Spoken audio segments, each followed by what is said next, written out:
Salut, c'est Sarah du Real Talk avec Sarah. J'espère que tu vas bien. Ça fait très longtemps que j'ai pas repris le podcast et voilà, je reviens. Je prends le micro ou le Mac aujourd'hui avec un cœur plein. Bah, pas plein de réponses, mais plein de vérités, je dirais. Euh, des vérités qu'on découvre quand on touche le fond d'un schéma, d'un cycle, d'un combat intérieur. Et j'avais besoin de silence, de recul. J'avais besoin de cesser de parler pour entendre ma propre voix en fait. C'est pour ça que j'ai fait une coupure. Et ce que j'ai entendu et surtout ce que j'ai ressenti, ça m'a bouleversée. Donc voilà, aujourd'hui je viens avec un épisode que j'avais pas du tout prévu. Euh, en fait, j'avais même pas. Enfin, j'ai décidé de faire cet épisode il y a exactement 7 minutes. Et voilà, c'est un épisode que je vis. Je sais pas si j'en ferai d'autres encore. En tout cas, je sais pas quand. Je le vis vraiment dans mes cellules, ce que je vis là. Euh, Parce que j'avais cru avoir compris la loi de l'Assomption. J'avais eu ouais, je dirais comme un éveil spirituel. Surtout le mois du Ramadan, il a été très intense en moi. En fait, j'ai eu des déclics. J'ai eu des déclics dans le mental.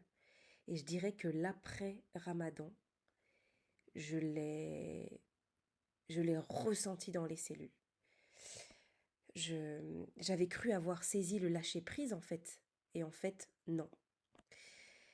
Alors si toi aussi tu t'es déjà perdu dans ta foi sans t'écouter, cet épisode, il est pour toi.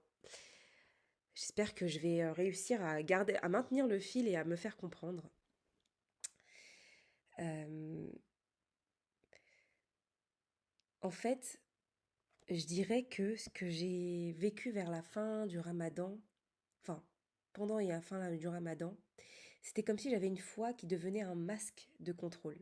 J'étais convaincue que rester dans une situation toxique au travail était un test pour moi, une épreuve. Je me disais, non, mais je sais que ça va s'arranger, je manifeste que ça va s'arranger, je visualise les choses, je m'imprègne des choses, je déclare que ça va changer. Et je croyais que c'était ça, la foi. Mais au fond de moi, il y a quelque chose qui hurlait. Je n'écoutais pas mes émotions. Je les maquillais avec mes affirmations positives. Je n'ai pas lâché prise. Je ne lâchais pas prise. Je tenais, je serrais, je contrôlais. Et j'appelais ça la foi. Mais la vraie foi, ce n'est pas ignorer ce qu'on ressent pour jouer à la forte. C'est reconnaître ses limites et c'est s'en remettre à Allah. Allah ne nous demande pas de nous épuiser à affirmer que tout va bien quand notre corps s'effondre. Dans le Coran, Surat al-Baqarah, verset 286, Allah dit: Allah ne charge pas une âme au-delà de ce qu'elle peut supporter. Et moi, je m'étais chargé moi-même. Vous vous rappelez, ce verset-là, je vous l'avais déjà sorti. Et je crois que je l'ai utilisé à mauvais escient. Ce n'était pas Allah qui me testait, c'était moi qui m'enfonçais en fait, croyant que persister, c'était ma foi. Mais la foi, ce n'est pas nier ce qui fait mal, c'est reconnaître le mal et choisir de se tourner vers la paix. Dans les derniers épisodes, j'avais parlé de mes zones d'ombre. Il y avait les personnages intérieurs, la guerrière, la bonne élève, l'imposteur. Et un soir, après une journée de trop, je me suis assise et j'ai parlé à moi-même. J'ai fermé les yeux et j'ai vu trois parties de moi. La guerrière, celle qui dit: je vais tenir jusqu'au bout. La bonne élève, celle qui dit: je dois bien faire, on compte sur moi. Et puis l'imposteur, celle qui murmure: si tu lâches, c'est que tu ne vaux rien. Et je leur ai dit: mes amis, je lâche les armes. Guerrière, tu peux poser ton bouclier. Bonne élève, tu peux être aimé même en rendant une copie blanche. Et toi, imposteur, je te vois, mais tu n'as plus la place pour conduire ma vie. C'est ça, c'est ça le lâcher-prise. Un moment de miséricorde envers moi-même. C'est pas un renoncement, c'est une réconciliation.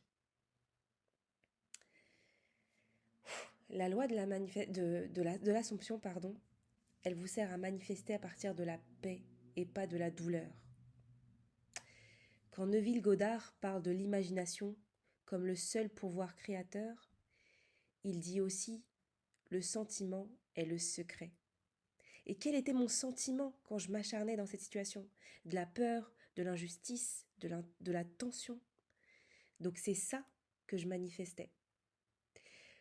Le piège, c'est de croire qu'on manifeste par les mots qu'on prononce.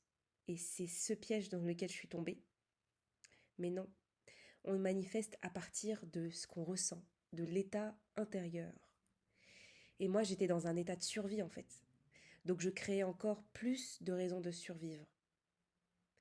La loi de l'Assomption ne fonctionne pas si tu ne te sens pas en sécurité. Et la vraie sécurité, c'est pas à l'extérieur que tu vas la chercher, c'est l'accord intérieur. Et c'est exactement ce que l'islam nous enseigne. Le mot islam, c'est la paix par la soumission à Allah. Et soumission ne veut pas dire humiliation. Ça veut dire je cesse de lutter contre le flot divin. Je m'abandonne à l'amour d'Allah. Dans un hadith de Tirmidhi, le prophète a dit « Laisse ce qui te cause le doute pour ce qui ne t'en cause pas. » Et ce travail m'a causé le doute, l'oppression, l'angoisse. Enfin, quand je parle de ce travail, c'était la situation que je vivais dans cette mission. Et le vrai tafsir, la vraie manifestation, c'est le cœur en paix, pas l'ego crispé. Donc, j'ai accepté de dire stop et faire la paix avec la culpabilité. Je suis encore en train. Je suis encore en process. Quand j'ai dit je ne peux plus, j'ai pleuré. Pas parce que je regrettais, mais parce que j'avais peur de ne pas être assez. Et là encore, une voix m'a soufflé. Et si me choisir moi, c'était ça, être spirituel. Et si arrêter de me sacrifier, c'était honorer la création d'Allah, la création qu'Allah a faite en moi. Ce que j'ai compris, c'est que le vrai courage, c'est d'être vulnérable. Dire je n'en peux plus. Je n'en peux plus, ce n'est pas échouer. C'est tendre la main à Allah avec sincérité et dire Ya Rabbi, j'ai atteint ma limite, prends le relais s'il te plaît. Et Allah répond toujours. Dans le Coran, Surat Ash-Shar, verset 6, avec la difficulté, il y a certes une facilité. Donc, ici, on ne dit pas après la difficulté, on dit avec la difficulté. Donc la facilité était là, mais je ne la voyais pas. Aujourd'hui, je ne vais pas dire que je suis en paix. Je ne suis pas encore en paix. Ce serait faux, ce serait mentir. La culpabilité, elle est encore là. Mais je l'accueille. Je ne la combats pas. Parce que je sais que plus je résiste, plus elle s'enracine. Et je sais que je n'ai plus envie de vivre en résistance et je veux vivre en confiance. Donc, c'est dingue, hein. Ma libération, ce stop, ce moment de pause, le fait d'avoir dit je ne veux plus cette mission, je dépose les armes, ça a été ma libération, mais voilà, j'ai quand même cette culpabilité et je l'accueille.